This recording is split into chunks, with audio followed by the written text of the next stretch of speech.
ISKCON, las autoridades han puesto por debajo de la alfombra los casos de abuso por diferentes motivos.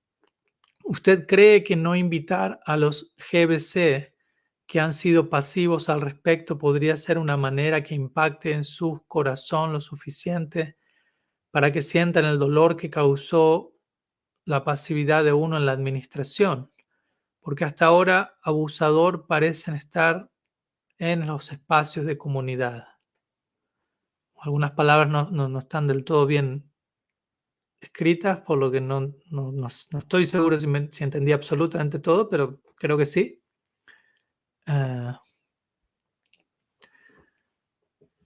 Entonces la pregunta tiene que ver con abusos, que en este caso, la pregunta se aplica en este caso a ISKCON como institución o como sociedad, pero obviamente sabemos que este tipo de cosas pueden ocurrir y han ocurrido y siguen ocurriendo lamentablemente en todas partes, ¿no? En diferentes grupos, en diferentes, no solo grupos Vaishnavas, en diferentes tradiciones, y no digo esto para normalizar eso, ni justificar nada, simplemente para también que lo que yo diga a este respecto ahora no quede limitado a ISKCON, ¿no? Aunque vamos a estar abordando esta situación puntual, más bien mi idea es compartir ideas que sirvan y que tengan un propósito donde quiera que el abuso se dé, y no solamente en una institución o en otra, ¿no? En lo personal yo no estoy afiliado a ISKCON, nunca lo estuve, aunque al mismo tiempo sí, como institución, ya que hace poco, como habrán visto, también publiqué un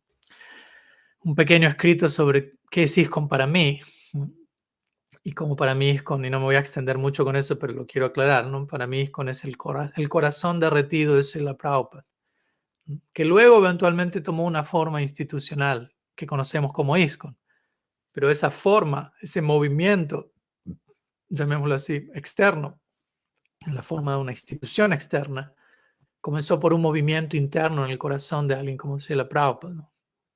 Entonces, primeramente elijo definir ISKCON en el sentido más sustancial posible relacionado a aquello que hay en el corazón de un devoto puro como Srila Prabhupada. Entonces, por empezar, elijo definir ISKCON como el corazón derretido de Prabhupada, el corazón puro de él, que va generando diferentes resultados, va tomando diferentes formas.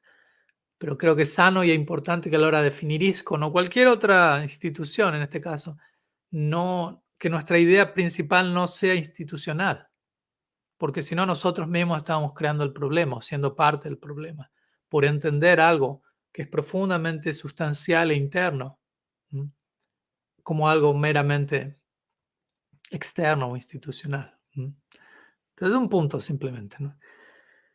Entonces, han habido situaciones de abuso en ISKCON, especialmente unos años atrás han salido a la luz, y no estoy diciendo nada nuevo al decirlo públicamente, ya que creo que todos ustedes están al tanto de ello. Han habido situaciones de abuso que han salido a la luz, que estuvieron aconteciendo durante décadas, y que por una razón u otra no habían sido expuestas debidamente, o no habían salido del todo a la luz. Terminaron saliendo, y obviamente he hablado con muchos devotos y eso obviamente genera una perturbación en términos de por qué algo así se mantuvo durante tanto tiempo, por qué personas que supieron al respecto no dijeron nada, no hicieron nada, por qué no se tomaron medidas a tiempo, ya que las consecuencias de un abuso repetido, especialmente por parte de figuras de autoridad espiritual, tiene efectos devastadores, básicamente, ¿no? O sea, no voy a entrar en mi propia autobiografía no autorizada, pero, o sea, y qué decir de abusos más poder, ¿cómo decirlo? Sí, abusos más traumatizantes generalmente, como puede ser abuso sexual a niños, ¿no? Cuando este tipo de cosas se dan desde edad muy temprana, eso nos marca de un lugar mucho más difícil, mucho más complejo, ¿no? En mi caso personal quizás puedo dar más un testimonio de mi experiencia con diferentes dinámicas de abuso con los Vaishnavas siendo ya un adulto. Pero qué decir situaciones donde alguien es afectado desde muy temprana edad, etcétera, y se vuelve algo repetido, y se vuelve algo constante, y se vuelve algo hasta a veces normalizado o institucionalizado. Obviamente que no debemos apoyar eso, no debemos tolerar eso. No solo no apoyarlo, obviamente, no tolerarlo, ¿no? Más bien debemos proteger a cada persona, a cada Vaishnava, a cada entidad viviente de situaciones que potencialmente pueden marcarlos traumáticamente por el resto de su vida, en la medida que somos capaces, en la medida que somos conscientes de que eso está ocurriendo. Entonces, en cuanto a que eso no, como aquí dice el comentario, bueno, se han puesto debajo de la alfombra situaciones de abuso, obviamente aquí no estamos hablando de una persona en particular, porque personalmente no estoy involucrado hasta el punto de saber tal y tal persona lo puso bajo la alfombra, tal y tal persona se abrió y habló al respecto. Sinceramente, no sabría decir. Lo que sí voy a decir es que no estoy de acuerdo con que una situación de abuso se ponga por debajo de la alfombra. Incluso sé que en muchas ocasiones el criterio puede ser: vamos a proteger la fe de los devotos, porque si se enteran de esto que pasa, eso va a generar un problema y va a haber perturbación en su fe. Pero yo diría que más perturbación va a haber del hecho de que ellos se les oculten ese tipo de verdades y se mantengan en una situación engañada, básicamente, durante años o décadas. Y probablemente con el paso de los años eso termina saliendo a la luz de una forma u otra, como fue este caso, y uno termina cayendo en cuenta: wow, durante las últimas décadas estuvo pasando esto y la persona que abusó nunca me lo dijo, otras personas que sabían nunca me dijeron. ¿Qué ha ocurrido aquí, no? De vuelta he sido testigo de primera mano y experiencia personal de situaciones similares, y naturalmente uno tiende a sentirse engañado, traicionado, y principalmente cuestionándose, pero los valores que perseguimos en nuestra tradición son exactamente lo opuesto a eso, ¿no? Al engaño, a la hipocresía, al ocultar, al abuso. Entonces, obviamente ahí viene muchas veces el colapso de la fe. Es decir, pero se suponía que aquí se estaba practicando esto, que estos eran los ideales, que esta era la filosofía, pero ¿qué tanto se está ejemplificando? ¿No? Y obviamente ahí viene la parte importante de separar. No es que la filosofía promueve eso. Puede haber personas que en la práctica fallen en eso terriblemente o no tan terriblemente. Hay niveles. Y ahí debemos también separar para que nuestra fe, que no deja de ser un sacudón a nuestra fe y mucho más que eso quizás, una bomba nuclear en muchos casos, pero ahí nuestra fe también es puesta a prueba para ver, bueno, ¿en qué estoy teniendo fe? Y obviamente alguien puede decir: no, Manas, pero yo estaba teniendo fe en esta persona, que para mí era, no sé, mi guru incluso en algunos casos, y de vuelta, puedo hablar por testimonio personal, y uno consideraba a esa persona era el representante ideal de esta práctica, de esta filosofía, y de repente me encuentro con que esa persona incurrió en abuso. Ok, es choqueante, es tremendamente desconcertante, y hay un periodo donde probablemente uno no sepa qué hacer y uno tenga que llorar, lamentarse y experimentar todo un bagaje de emociones que uno necesita permitir. Pero al final del día uno te dice: bueno, pero yo, ¿cuál fue el ideal que me trajo a la conciencia de Krishna? ¿Por qué me mantengo aquí? ¿No? ¿Me mantengo aquí por una persona o por un ideal que yo creí que esa persona representaba? Y ahora caigo en cuenta que esa persona no representa ese ideal, pero el ideal sigue ahí, ¿no? Aunque la persona no era tan ideal como yo pensaba y quedó a un lado del camino, el ideal sigue estando allí en toda su prístina gloria. Y mi fe, en última instancia, tiene que ver con el ideal, no con una persona. O sea, yo tengo fe en la persona porque representa el ideal. Si el ideal no es representado, no tengo fe en la persona, en términos de representar el ideal. Entonces, en última instancia, mi fe es en el ideal, mi fe es en la concepción que me entrega Mahaprabhu, etcétera. ¿Me explico? Ahí es donde uno tiene también, y sé que suena fácil, obviamente en la práctica hay un montón de situaciones que cada cual tiene que atravesar, pero al final del día eso es así, porque si eso no sería así, lo que estuvimos haciendo fue un tipo de culto a la personalidad o de idolatría, en donde terminábamos adorando a una persona separada del ideal. Entonces, si esa persona falló, todo colapsó, lo cual muestra que yo no estaba adorando el ideal, sino simplemente adorando a una persona como si fuese una estrella de rock, por decirlo así. Y esa persona cayó del pedestal, mostró que no era quien yo creí que era, y se acabó todo, y no queda el ideal que debería quedar, ¿no? Entonces, también ahí todas estas situaciones muchas veces nos invitan a ver dónde estamos nosotros, cuál es nuestra motivación, dónde está nuestra fe, etcétera. Entonces, más allá de eso, en relación a volviendo a la pregunta y a la situación específica, como digo, hasta un punto estoy embebido del todo en la situación, hasta un punto estoy afiliado a ISKCON, pero sí lo que personalmente diría, más allá de la situación y en general, es que sí es importante que haya diálogo, que haya conversación, que estas cosas se hablen, que cualquier cosa se hable. Creo que lo he dicho muchas veces y trato de, y no digo que sea ejemplar y sea perfecto al respecto, pero quiero volverme lo más ejemplar posible por mí, porque es mi ideal, ¿no? Sentir que todo se debería poder hablar, ¿no? Que no hay tema tabú. ¿M?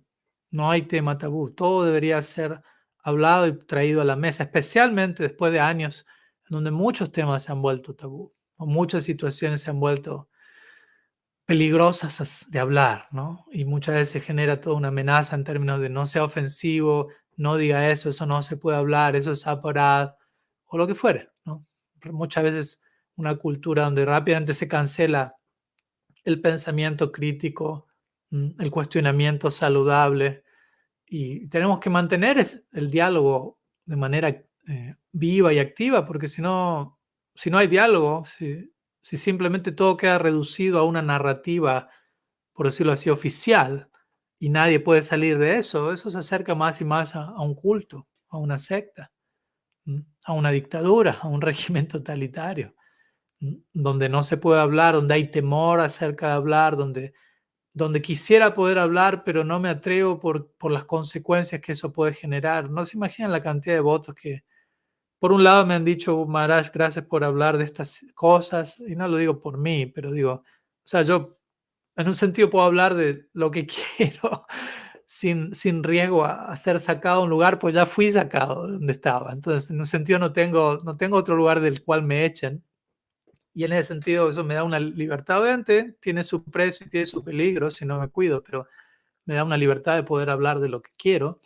Entiendo que no todos estén en esa situación, cada uno elige, pero mi punto era muchos de otros mencionándome que se sentían agradecidos y apreciativos de que uno trataba de poder abrir el espacio para el diálogo y para que se pueda cuestionar y hablar y presentar lo que sea necesario, que haya apertura, transparencia, aunque no estemos de acuerdo con las opiniones de todos, pero al menos que haya diálogo, que podamos hablar para poder estar en desacuerdo al menos, pero que haya diálogo, que haya comunicación, que haya un esfuerzo por conectar, por empatizar, tadatmia, especialmente si estamos hablando de situaciones de abuso, ¿no?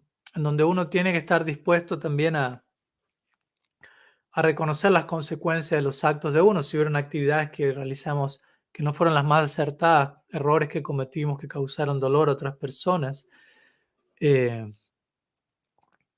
uno tiene que estar dispuesto a pedir perdón por eso también, ¿no? El otro día estaba leyendo un artículo interesante que explicaba, porque también eso ocurre mucho, especialmente en relación a estas situaciones de abuso, donde vemos que muchas personas en posición de liderazgo, en posición de influencia, en posición de poder, les cuesta horrores pedir perdón, les cuesta horrores reconocer sus errores, sea alguien que fue un abusador, o sea alguien que supo de ese abuso, fue testigo de ese abuso, ocultó ese abuso, fue pasivo ante el abuso, lo que fuere. Lo cual no es correcto, ¿no? Como cito en mi libro Personalismo Radical, cito el Chaitanya Charitamrita, Shastra, que dice, si alguien sabe acerca del mal comportamiento de alguien y no dice nada, uno se vuelve partícipe de esa acción, uno se vuelve cómplice, uno queda implicado en el crimen, por decirlo así, en una medida, no en la misma medida quizás, pero en una medida. Entonces, sástricamente hablando, no se, no se valida, no se apoya que alguien sepa de ciertas cosas y no incurra, no diga algo, no haga algo al respecto. Entonces, ¿Qué estaba diciendo? Se me fue el tren de pensamiento. Em, perdón. Sí, el artículo que leí hace unos días, donde explicaba cómo, y lo vemos esto en muchos líderes, incluso en personas sirviendo en la capacidad de gurús, donde muchas veces no. Y hay varias cosas que podemos decir al respecto. Obviamente es delicado alguien que está en una posición de influencia, de liderazgo, como gurú en nuestra tradición, donde muchas veces también hay mucha sobreidealización y donde también se proyecta mucho y incluso se espera que esa persona sea ideal y perfecta en todo sentido. Y la persona que entra en ese rol, o gurú, incluso sannyasi o líder de algún tipo, es que tengo que ser perfecto. Incluso si no soy perfecto, tengo que mostrarme perfecto. Y eso va a inspirar a la comunidad, que yo sea perfecto, pero lo más probable eso no sea algo natural. Entonces, con el paso del tiempo, si yo me equivoco, no reconozco mi error porque tengo que mantenerme perfecto para inspirar a los demás, lo cual es algo de vuelta completamente forzado y antinatural. La verdadera inspiración debería ser humanos, reconocer nuestros errores, aprender de nuestros errores y humildemente pedir perdón por ello. Todo eso debería ser inspirador para nosotros. Y en este artículo algo que se mencionaba, que fue una perspectiva interesante, fue que en muchos casos, no necesariamente siempre, pero en la mayoría, aquellos que les cuesta mucho pedir perdón, aunque por fuera pueda parecer que esa persona es muy fuerte y nunca pide perdón y está como convencida de lo que hace y supuestamente cree que todo lo que hace es correcto, detrás de esa fachada hay una autoestima completamente frágil y débil. Y esa persona tiene una opinión de sí misma tan débil que si tuviese que pedir perdón implica aceptar que hice algo mal. Y si esa persona aceptaría que hizo algo mal, tiene una autoestima tan débil que aceptar que hizo algo mal quebraría por completo su imagen de sí misma. Entonces, desde ese lugar, desde esa poca autoestima y desde esa completamente frágil y débil imagen de sí mismo, esa persona por fuera adopta una postura fuerte, ¿no? Determinada, que lo lleva a no pedir perdón en nada.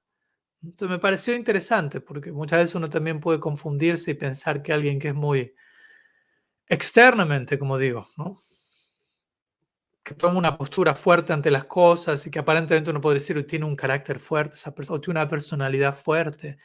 Y quizás es toda una fuerza externa que se adopta para para evitar reconocer qué tan débil y qué tan pobre es la visión que tengo de mí mismo, qué tan poco resuelta es mi relación conmigo mismo, qué tan frágil yo me encuentro por dentro y qué tan poco capaz soy de reconocer mi propia vulnerabilidad, que una forma de esa es reconocer mis propios errores.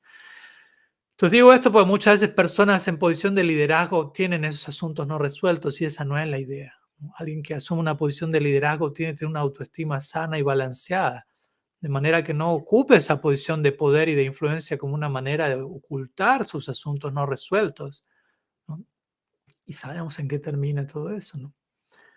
Entonces, de vuelta, personalmente siento que la necesidad de la comunidad es, ya sea en ISKCON o en cualquier comunidad, cuando se da una situación de abuso, es que se reconozca el abuso, que se tomen medidas apropiadas en relación a la persona que cometió el abuso, que se pida perdón debidamente, que se tomen medidas para que esos abusos no se vuelvan a generar en el futuro y que haya diálogo y conversación sobre estos temas, sobre todo a nivel preventivo, ¿no? No solamente esperar que pase algo para recién ahí decir, bueno, ¿qué hacemos al respecto?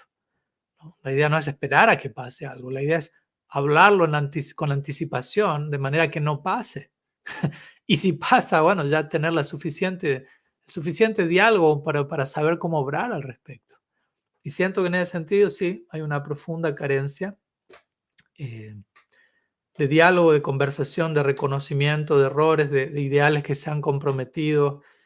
Y sí, sé que también detrás de eso en muchos casos, y aquí no estoy generalizando y diciendo todo el mundo, pero en muchos casos también hay temor, hay apego a poder, hay apego a posición, que ciertas personas no están dispuestas a soltar y muchas veces en ese apego, obviamente hay corrupción y se corrompe el ideal, se corrompe la motivación ideal, se pierde de vista el ideal original por el cual uno adoptó esa posición en servicio y para uno mantener cierta posición o cierto reconocimiento, ciertos beneficios, uno lamentablemente ciertos sistemas se corrompen y uno tiene que mirar para otro lado Y obviamente eso no es saludable. Muchas veces esos sistemas que en un comienzo comienzan con cierta intención y funcionan hasta cierta medida, pasa en todas partes de vuelta. Comienza a corromperse, comienza a generar su propia lógica y criterio para mantenerse en un lugar desvirtuado y muchas veces necesita colapsar. No digo que este sea el caso, pero en muchas ocasiones ciertos sistemas necesitan colapsar, necesitan morir y comenzar de cero, renacer, no morir por siempre. Y es importante también permitir que eso ocurra cuando tiene que ocurrir, ¿no? Y comenzar con una visión nueva, con una visión refrescada, con ciertos ideales corregidos en su lugar para garantizar que a futuro, idealmente, eso no vuelva a ocurrir o estemos mejor preparados. ¿Mm? Eh, y bueno, y al final del día uno elige, ¿no? Uno elige a dónde participa uno, a dónde pertenece uno, ¿no? Nadie tampoco nos está obligando a ser parte de algo o a estar de acuerdo con algo, ¿no? Cada cual tiene que tomar sus propias decisiones, tener sus propios ideales y luego vivir sus ideales sin importar las consecuencias el precio que haya que pagar por eso, ¿no? Y ahí es donde también muchas veces muchos de nosotros nos damos cuenta, uy, si yo vivir mi ideal y si yo hablar de ciertas cosas tiene este precio, no sé si quiero pagar ese precio. Entonces ahí es donde uno también elige hasta dónde estamos dispuestos a pagar un precio, hasta dónde estamos dispuestos a vivir nuestro ideal. Más allá de corrupción por fuera, más allá de abuso, más allá de posturas y cosas que otros hagan. Obviamente, como digo, hay que tomar posturas en relación a todo eso, pero al final del día yo sigo eligiendo desde qué lugar practico conciencia de Krishna, desde qué lugar vivo mi vida, hago lo que hago, digo lo que digo. Estoy dispuesto a hacer, ¿cómo decirlo? A estar en paz con mi propia conciencia, estar en paz con mi almohada en la noche. Estoy dispuesto a, si yo veo algo que hay que decirlo, decirlo. Estoy dispuesto a ser transparente, incluso si el precio de eso sea en muchas ocasiones rechazo, ¿no? Crítica, eh, difamación.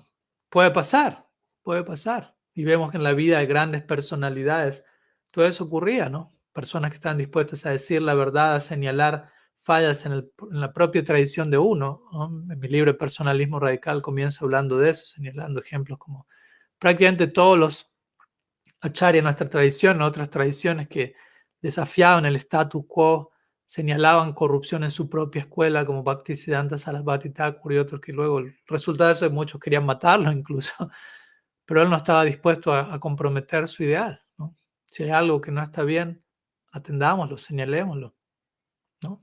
Obviamente es un lugar sensible, considerado, pero no podemos hacer como los tres monitos, ¿no? Eso no es Bhakti. Dharma Pradito Kaitavo, así comienza el Bhagavatam. En el Dharma Pradito Kaitava. En este Bhagavatam se rechaza todo engaño, especialmente Kaitava Dharma, el engaño que viene en la forma de la religión, en la forma del Dharma. Es el primer, prácticamente el segundo verso del Bhagavatam y se da a entender ahí, si uno no está dispuesto a esto, uno no entiende el Bhagavatam, uno no va a tener acceso a la esencia del Bhagavatam. Entonces, no me quiero engañar, no me puedo engañar, no quiero engañarme. O sea, me puedo engañar, tengo un gran potencial para engañarme, pero digo, no quiero. Mucho menos quiero causar engaño en el nombre de la religión, mucho menos quiero utilizar la conciencia de Krishna, la forma externa de la conciencia de Krishna para ocultar, para justificar, para normalizar cosas que no deberían ser normalizadas. Entonces, al final del día, todo llega a qué hago con mi vida, qué decido yo y tomar responsabilidad de mis actos, ¿no? Así que elijo concluir en ese punto también, que creo que es igualmente importante. Muchas gracias a todos por su tiempo, por su presencia, preguntas, participación de siempre. Y nos vamos a estar viendo la próxima semana, próximo jueves, ya en Arkansas, a esa altura más o menos. Así que, Sriman Mahaprabhu ki jai, Sri Sachinandan Gaur Hari ki jai, Shri Gaur Nityananda ki jai, Shri Gaur Gadadhar Ju ki jai, Gaur Bhakta Vrinda ki jai, Gaur Premanand Hari Bol. Vancha kalpatarubhyascha kripa sindhubhya eva cha